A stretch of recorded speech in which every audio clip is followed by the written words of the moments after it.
Oi, gente, tudo bem com vocês? Bom, hoje o nosso vídeo ele é super especial por duas razões.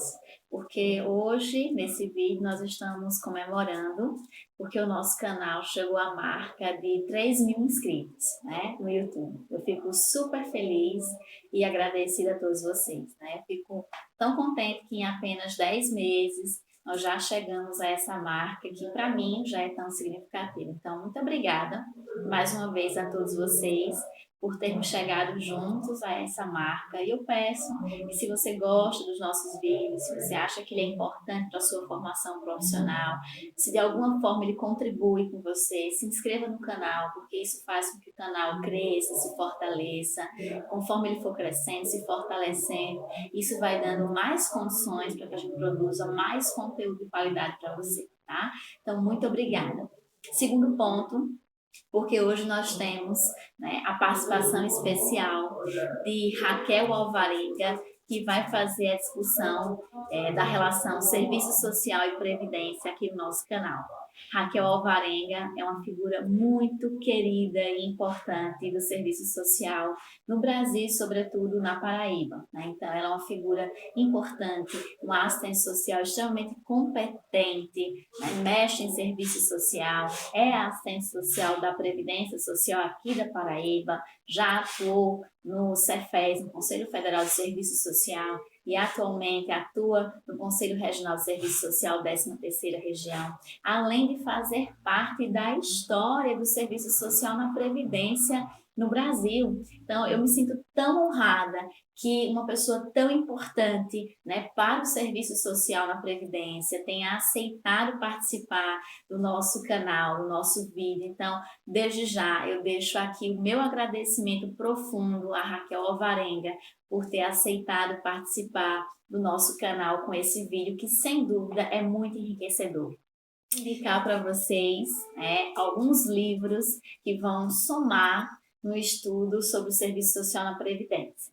Um livro que é base para a discussão do serviço social na Previdência é Serviço Social na Previdência, de Léa Braga e Maria do Socorro Reis. Esse livro ele é fantástico, fundamental, tá? Temos também este livro, Previdência Social no Brasil, da Maria Lúcia Lopes da Silva, também outro livro muito importante para vocês.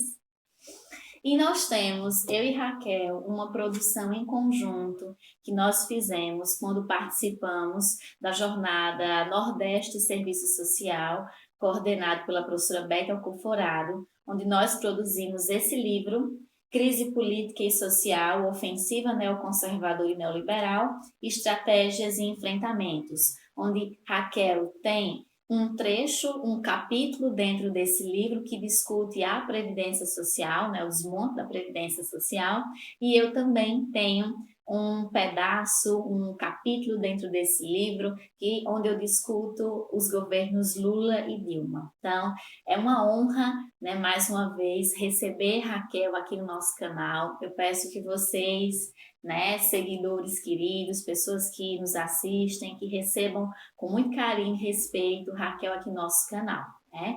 E eu desde já peço desculpas pelos errinhos, né, no processo de gravação.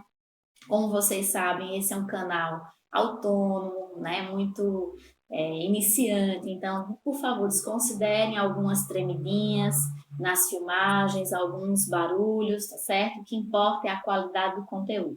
Então, muito obrigada a todos vocês, mais uma vez, muito obrigada, Raquel. Então, assistam a contribuição de Raquel Alvarenga logo após a vinheta.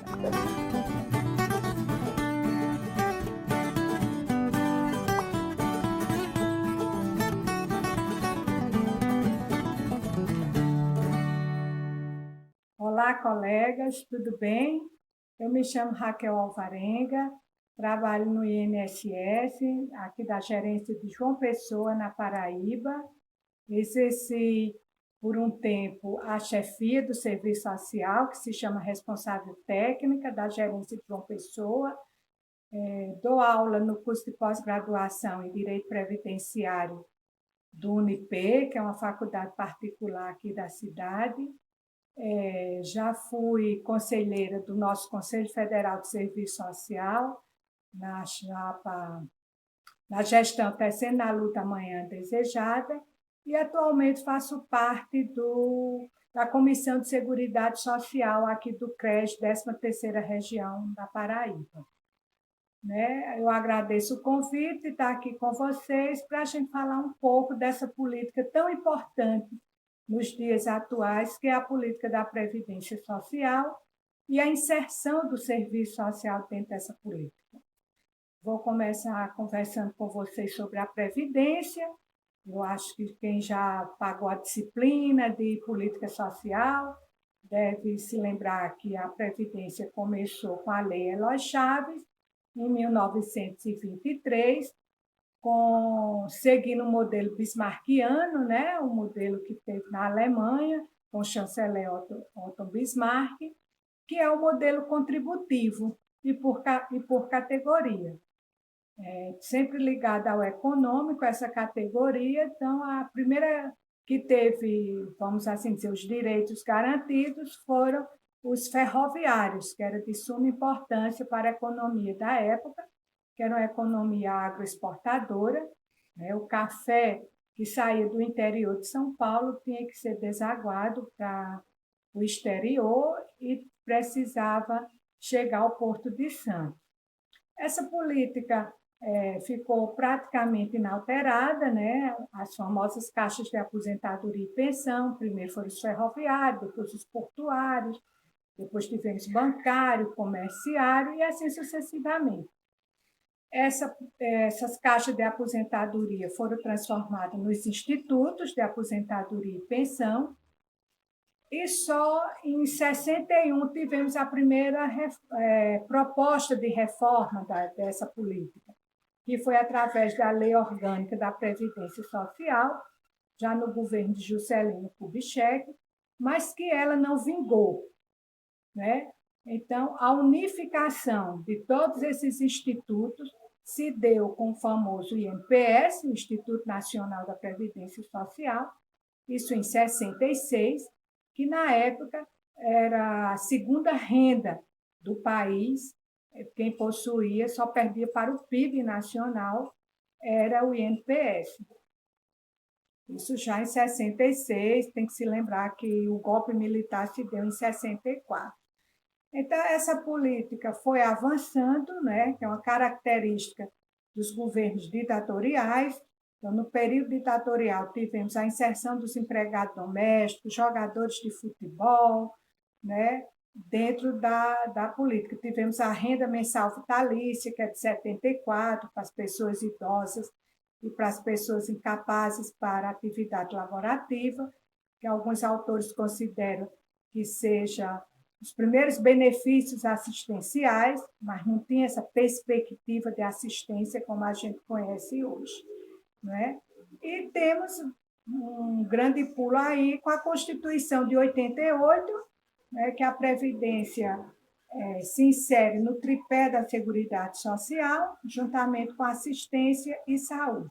Então, grandes mudanças aconteceram com essa Constituição. A inserção dos trabalhadores rurais dentro da política, que se igualou aos trabalhadores urbanos. Tivemos a questão da pensão do homem, o marido, o cônjuge, o companheiro. Ficou tendo direito à pensão por morte, claro, no caso do falecimento das respectivas esposas, companheiras e etc. Mas a normatização desses avanços constitucionais aconteceram já em 91, com a Lei 8.213, e se a gente pensar na história do Brasil, de 88 para 91, tivemos a eleição de 89, quando duas grandes propostas para esse país foram colocadas em xeque, uma representada por Fernando Collor de Mello e outra por Luiz Inácio Lula da Silva, e quem ganhou foi o bloco conservador, encabeçado por Fernando Collor. Então, a Lei 8.213 já foi editada dentro de uma conjuntura adversa do que a sociedade pensou quando elaborou a Constituição de 88. Então, já tivemos aumento da carência para aposentadoria por idade. Então, uma série, o INPS deixou de existir, foi criado o INSS, o Instituto Nacional do Seguro Social, já com essa perspectiva de seguro mesmo, né? Porque o grande objetivo já era, na época, a privatização da Previdência, né? Isso fica muito claro com a logomarca que foi criado, com o slogan, né? Então, eles botavam INSS, a seguradora do trabalhador e da trabalhadora brasileira. Então, de 91 até os dias atuais, para a gente, o que a gente vê é o que a professora Elaine coloca, uma contra-reforma dessa Previdência. Então, a gente não teve mais avanços de 91 para cá. O que a gente conhece no âmbito da legislação é só a retirada de direitos dos trabalhadores. Acabou a aposentadoria por tempo de serviço, foi criado o fator previdenciário, foi criado, foi tirado a questão de vitalício das pensões por morte, né, que existe desde a Lei Eloy Chaves. Hoje, os dependentes não têm mais direito à pensão até o final, só em algumas exceções. Foi criado a faixa etária para ter direito a essa pensão, foi também o valor.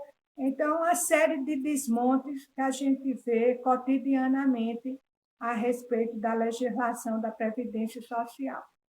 E trazendo mais para a atualidade, acho que vocês devem estar acompanhando a proposta de reforma, né? Que não é reforma, é uma contra-reforma, né? Mais retiradas de direito.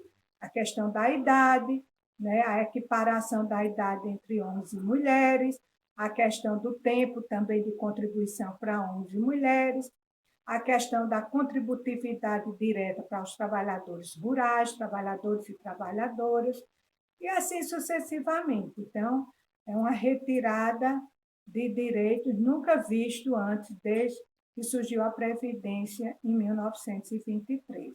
Então, é bom a gente ficar alerta, né? Estamos num período eleitoral, e, segundo a mídia coloca, o próprio governo, que depois das eleições vai voltar, vai reencaminhar para as duas casas, né, legislativa, a Câmara e o Senado, essa contraproposta de reforma, que ela, por enquanto, está engavetada, vamos dizer assim, numa linguagem mais simples, para não ser tão agressiva, por causa desse período eleitoral. Então, o governo recuou um pouco, né, o atual governo, mas eles, eu acho que foi essa semana ou a semana passada, voltaram a afirmar que após a eleição volta a discussão da contra-reforma da Previdência. E vocês podem estar perguntando como o serviço social se insere nessa política, né? Então, o serviço social tem um papel importantíssimo dentro da política da Previdência. Então, se a Lei Eloy Chaves é de 23, o serviço social entrou na Previdência em 46. Né? Então, a nossa caminhada, a trajetória do serviço social na Previdência parece muito com a trajetória da própria profissão nossa.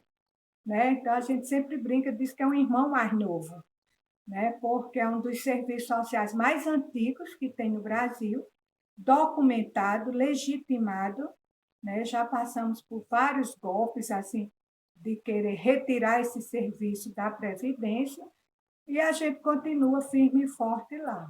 Então, como na época, em 46, o que o Estado queria desse profissional, né? Naquela linha humanista, na linha de amortecer os conflitos, de obedecer à decisão, vamos dizer, uma decisão médica contrária, de uma não aposentadoria, um não acesso ao benefício por incapacidade, né? Da gente, do serviço social fazer esse trabalho, né? de acomodação, né? Porque era o que as nossas colegas, os nossos colegas estudavam, não é isso? Então, eles não podiam nem trabalhar de maneira diferente. Mas nos anos 80, nos anos 90, né, só voltando um pouquinho, isso nós tivemos grandes planos básicos de ação, né? Tudo numa linha positivista, humanista, né? Tudo documentado. Nos anos 80 para os anos 90, acompanhando as mudanças ocorridas no serviço social como um todo, o Serviço Social da Previdência também acompanhou essas mudanças, né? Então, viu que aquele tipo de trabalho que estava sendo executado não era o que estava sendo necessário, o nosso papel para a sociedade e para a instituição. Então, nós fizemos também a nossa virada, não foi um congresso, mas fizemos uma virada muito grande, que teve à frente a nossa coordenadora nacional, Vitória, e criamos a nossa famosa matriz teórico-metodológica do serviço social. Então, Vitória, na época, fez todo um trabalho de solicitação, de envio, não tinha e-mail na época, mas ela mandava perguntando as nossas sugestões. Foram feitos seminários nacionais. Eu mesma participei do seminário que houve da região Nordeste, que foi em Recife, em Pernambuco, onde passamos 3 dias discutindo, refletindo com professores, fizemos as primeiras parcerias com as universidades, né? Não, e saiu em 94, nas contradições que a sociedade coloca, em pleno em pleno neoliberalismo, a gente conseguiu, no âmbito interno, ser aprovado essa matriz teórico-metodológica do serviço social, que aí a gente já foi trabalhar na ótica do direito social, na ótica da inclusão, né? Um grande avanço foi o parecer social, que veio elencado entre uma das nossas atribuições. Então, foi um grande avanço essa matriz teórico-metodológica. Ela serviu e serve de parâmetro para outras políticas. A gente vai ver que na saúde, começar também a utilizar o que a gente chama de socialização de informações. Essa foi uma terminologia que surgiu na nossa matriz e que hoje quase todos os autores utilizam, né, essa socialização. Ela foi objeto de estudo, então, Carmelita Asbeck, a própria Marilda, todas já estudaram a nossa matriz. Então, foi um grande avanço do ponto teórico, metodológico, mas também se a gente pensar outra dimensão técnico-operativa. Foi um novo olhar, um novo paradigma que foi colocado para a nossa intervenção profissional.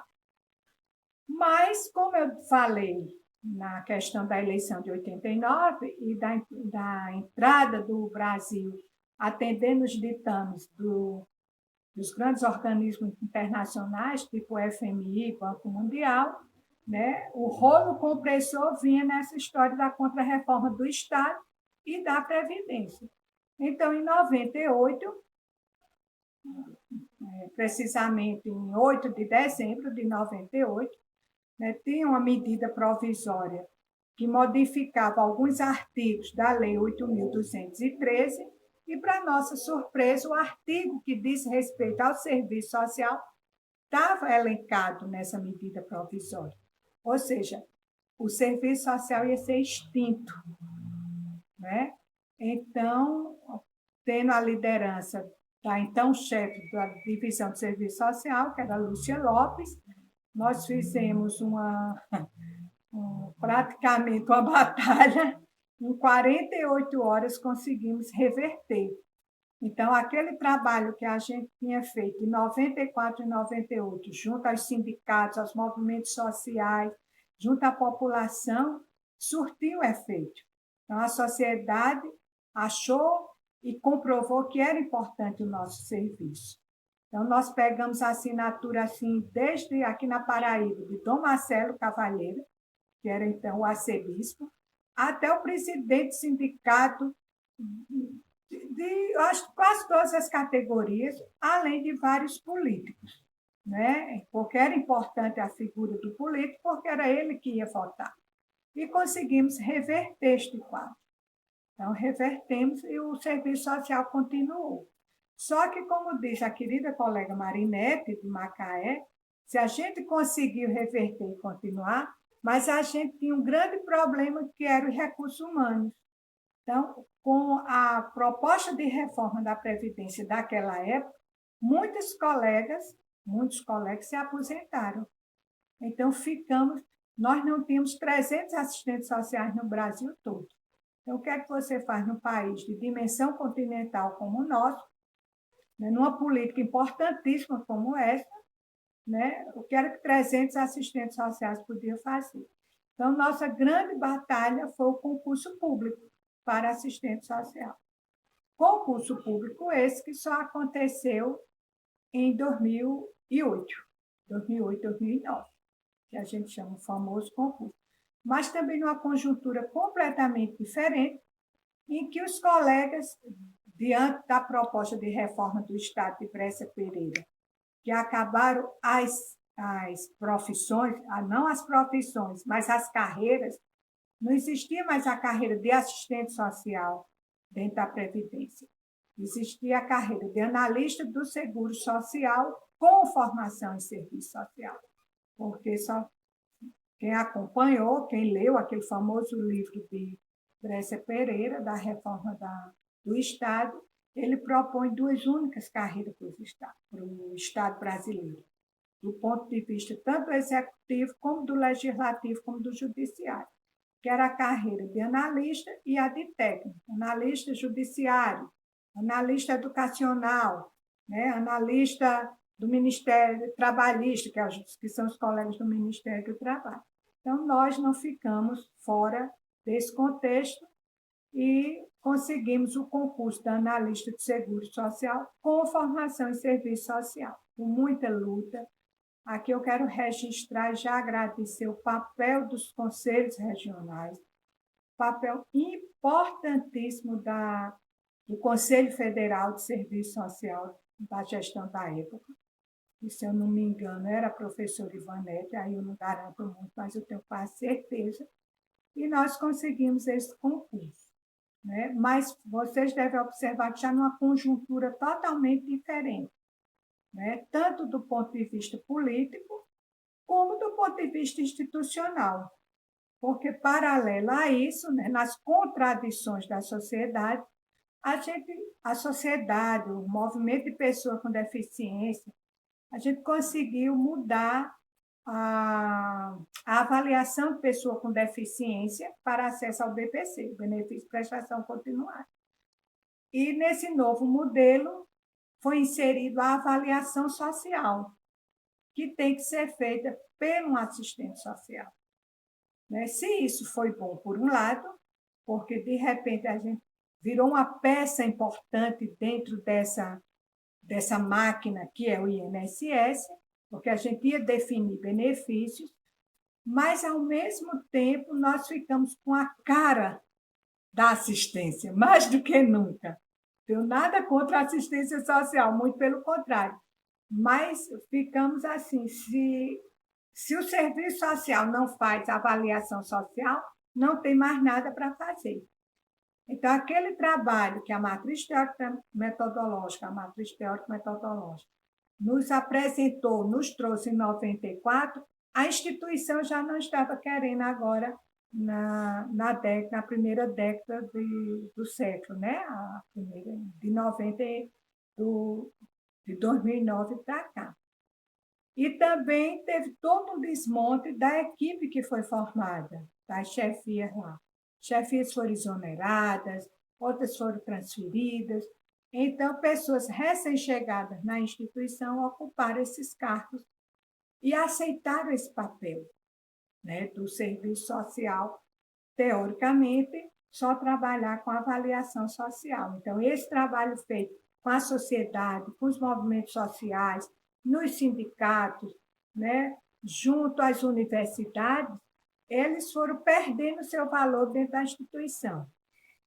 Locais como aqui, João Pessoa, a gerência de João Pessoa, Natal, Rio de Janeiro, que já tinham um trabalho sedimentado, esse trabalho não sofreu tanto como no resto desse país, porque a gente tem que se lembrar que o INSS acompanha essa dimensão continental.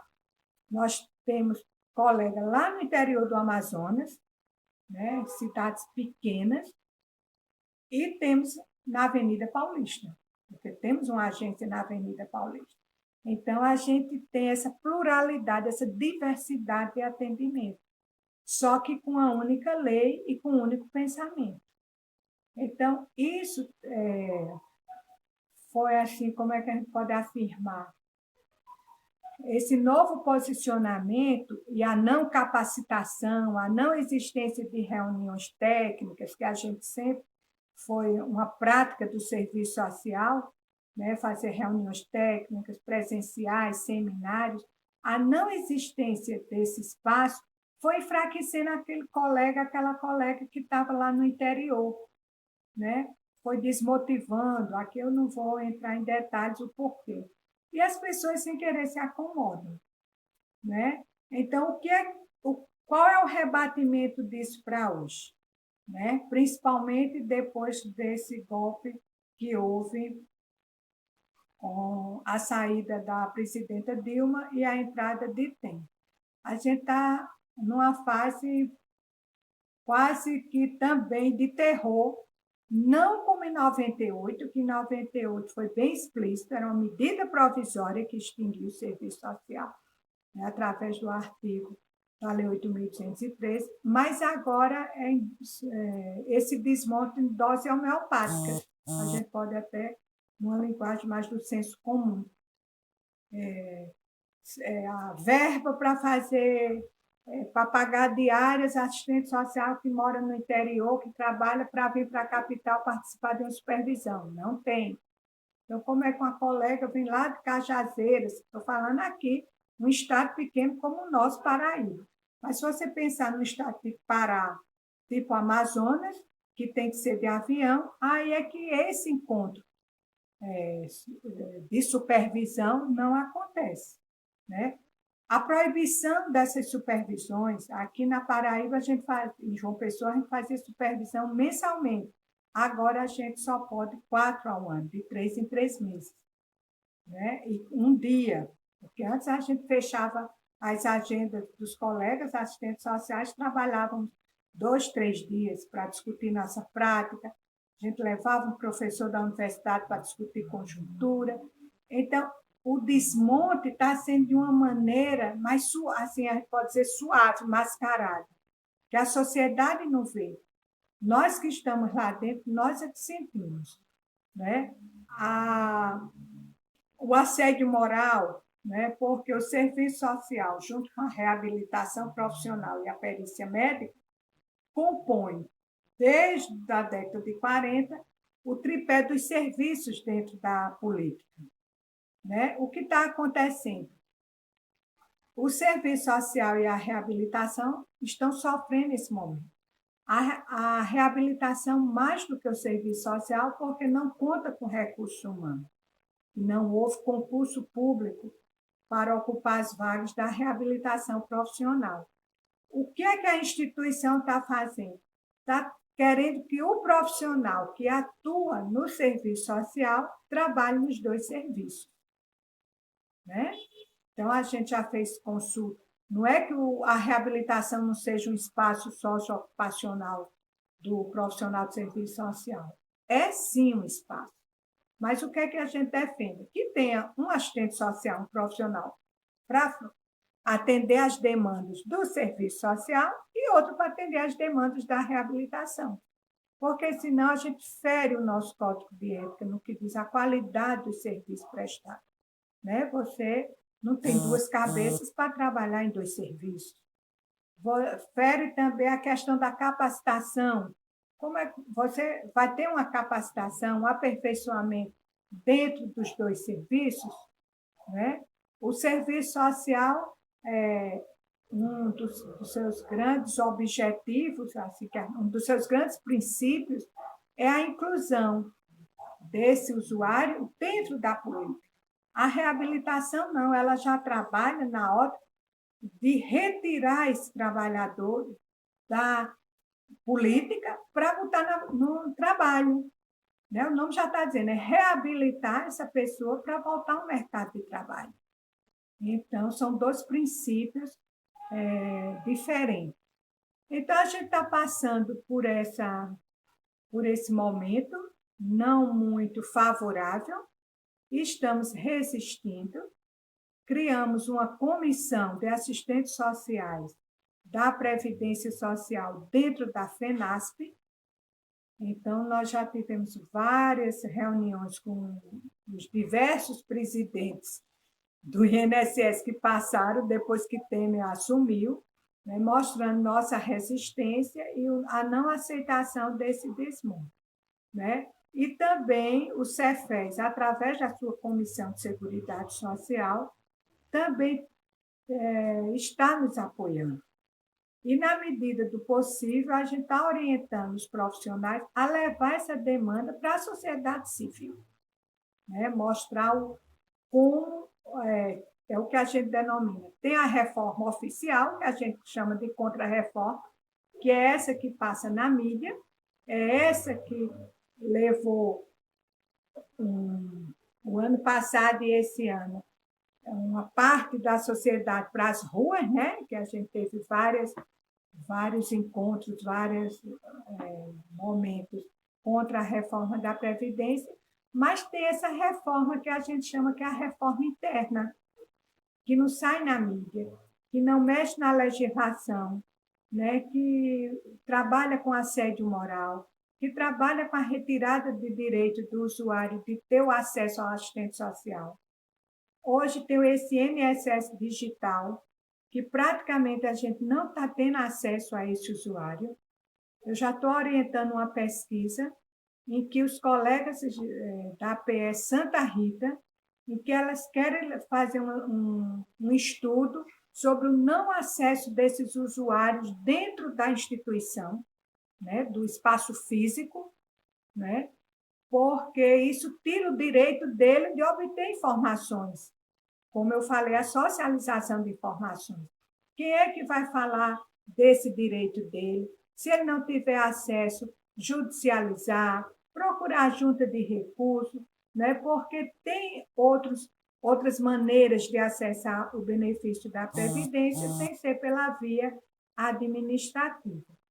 Então, a gente está passando por esse momento, né? Estamos resistindo e vamos aguardar o que é que o futuro nos reserva diante dessa conjuntura de processo eleitoral, né? O que advém depois do segundo turno dessas eleições. Um abraço.